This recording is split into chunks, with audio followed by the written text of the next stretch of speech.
বৈষ্ণব BBC government ITI education training student. আজকে আমরা হচ্ছে ট্রান্সফরমারের তেলের ইনসুলেশন টেস্ট যে জন্য যন্ত্রটা আছে সেটা সম্পর্কে জানবো।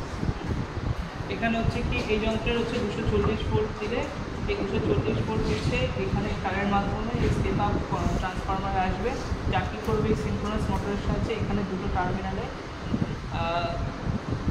হাই ভোল্টেজ ক্লিপ করবে এবং যেটাকে আমরা হচ্ছে 0 থেকে 60 কেবি পর্যন্ত ভ্যারি করতে পারবো।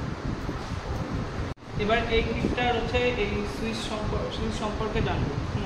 তো এখানে হচ্ছে এই সুইচটা এই ডবল সুইচটা অন করলে এখানে 240 ভোল্ট দেখাচ্ছে যাচ্ছে কিনা এখানে ইন্ডিকেট করবে। তারপর হচ্ছে এই ডবল সুইচের মাধ্যমে এটাকে ইনক্রিজে দেওয়ার পর এই বাটনটা বারবার প্রেস করে আমাকে ভোল্টেজ হাই করতে হবে।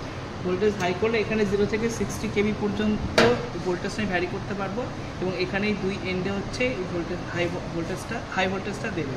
তারপরে এই হচ্ছে এর মধ্যে আমি ট্রান্সফরমার অয়েলটা রেখে এখানে হচ্ছে বসালে এই দুই এন্ডে হাই ভোল্টেজটা চলে আসবে এবং এখানে হচ্ছে যখন এর ব্রেকডাউন পয়েন্টে পৌঁছাবে তখন কি হবে, এখানে একটা হচ্ছে ফ্ল্যাশ তৈরি হবে। ফ্ল্যাশ তৈরির আগে এই ব্রেকডাউন পয়েন্টে পৌঁছানোর ঠিক আগের যে মানটা হবে সেটাকে এই অয়েলের আমি ডাইরেক্ট স্ট্রেন্থের মানটা হচ্ছে সেই মানটা হবে।